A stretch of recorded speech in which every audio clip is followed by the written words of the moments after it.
Cameroun, c'était un statut de tutelle, de mandat de 1922 à 1946 et de tutelle à partir de 1946. Les Camerounais ont été administrés sauvagement par la France coloniale avec le travail forcé et surtout, mes frères et sœurs, et surtout les agents, les officiers de police que vous êtes, la France a retiré une part de l'âme aux Camerounais. Le royaume Bamoun est privé aujourd'hui de l'un de ses principaux objets. C'est-à-dire que le trône du 11e roi des Bamoun se retrouve séquestré au musée du Quai Branly depuis 1935 dans les collections de la France. Parce que vous savez que le Code du patrimoine en France dit que les objets d'art sont imprescriptibles, inaliénables et incessibles. C'est le droit de la force et non la force du droit. Pourquoi? Parce que le trône du 11e roi des Bamoun, c'est un trône en l'honneur de sa mère et de sa grand-mère. Ça s'appelle Mandou Yenou. Et quand un Africain comme moi, Zoulou, se rend compte qu'un de ses ancêtres africains a son trône qui se retrouve au musée du Quai Branly, qui s'appelle le Mandou Yenou, il se demande ce que ça fait là-bas. Ce d'autant plus que le président Emmanuel Macron à Ouagadougou, en novembre en 2017, le président Macron s'était déjà engagé pour la restitution à notre continent, le continent berceau de l'humanité qui est piétiné par le Code noir de Colbert qui a dit que ceux qui y venaient étaient des choses, des marchandises, article 44, je cite, eh bien il a dit que le continent africain va être restitué dans sa dignité, dans son âme. Mes chers frères, mes chères sœurs, mes chers officiers de police, on se retrouve aujourd'hui presque en novembre 2020.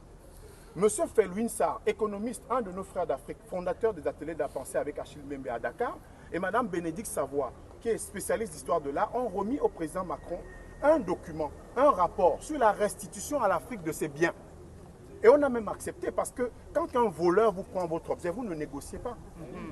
Quand un voleur vous prend votre objet, parce que les militaires français, on l'a dit, c'est explicite, noir sur blanc, ça résulte de vols, de pillages et de séquestration. Les militaires français qui ont déporté le roi des Bamoun Djoya en 1924 et qui l'ont amené dans une autre ville comme Béhanzin a été amené, parce que Béhanzin, on a pris le trône de Béhanzin, on l'a ramené en France.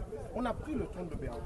Et donc on se dit aujourd'hui que la France, ce pays des droits de l'homme, qui l'a lu en France mais qui a oublié de le lire ailleurs, la France, ce pays de liberté, qui le prône chez lui mais qui ne le veut pas ailleurs, la France, ce pays d'égalité, qui le consacre chez lui mais ne le veut pas ailleurs, cette France-là est venue prendre ces objets sur notre continent africain.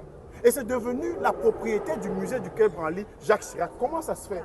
Comment ça se fait que la reine Bangwa, vendue 3 millions de dollars, vous connaissez Bangwa? Bangwa, c'est l'ouest du Cameroun, mes frères et sœurs.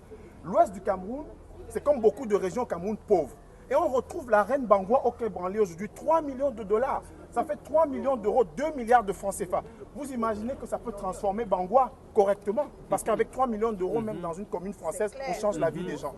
Donc la reine Bangwa aujourd'hui est exposée au musée du Quai Branly. On va payer 15 euros chacun pour aller visiter la reine Bangwa. Quelque chose qui nous appartient. Les Bangwa sont en train de croupir dans la misère là-bas. Ils ont été dépossédés de leur âme, de leur dignité et maintenant de leurs biens. Et ça se retrouve en France. Donc c'est pour ça que quand vous voyez tout ce monde, qui ne sont pas des sauvages, qui ne sont pas des oisifs, qui ne sont pas des gens, comme on dit, méchants, parce que c'est des Africains noirs, nègres, qui sont dans des coteries de mouvements de revendication communautaristes. Non, nous ne le sommes pas. Nous sommes simplement venus dire qu'un dimanche matin, un homme, un enfant de l'Afrique, qui vient dire au président du musée du Quai Branly, c'était Stéphane Martin avant, maintenant c'est un néo-calédonien français qui est devenu président, vraiment pour colorer un peu l'image du Quai Branly, eh bien, on est en train de dire que ce matin, moi, Zoulou peut entrer en prison.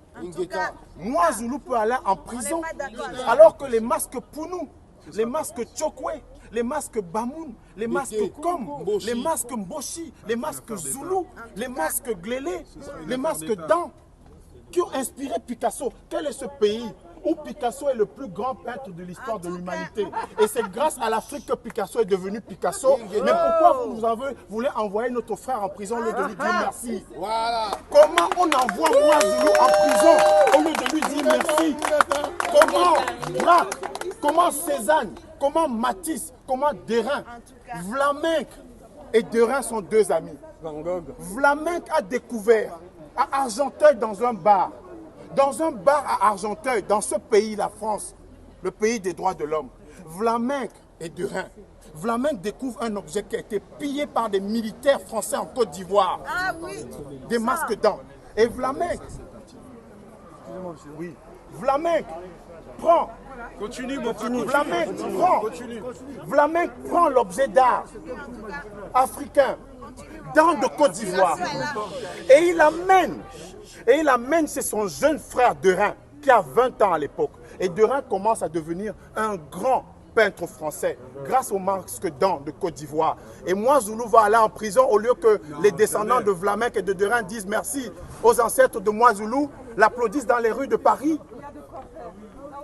Mais comment ça se fait que la France de Macron, la France éternelle, la France de ses lumières, la France de Voltaire qui a écrit, la France de Victor Hugo et de Montesquieu. Monsieur, s'il vous plaît, il parle à cause de vous, c'est pour vous expliquer pourquoi on est là.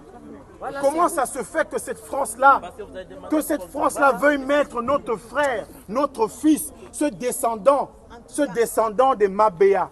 Vous connaissez les Mabéas? Les Mabéas, c'est au sud du Cameroun. Vous connaissez les Sénoufous? Les Sénoufous, c'est au nord de la Côte d'Ivoire. Le masque le plus cher de l'histoire de l'humanité, le masque africain le plus cher, vient du pays Sénoufou. C'est au nord de la Côte d'Ivoire, à Bouaké.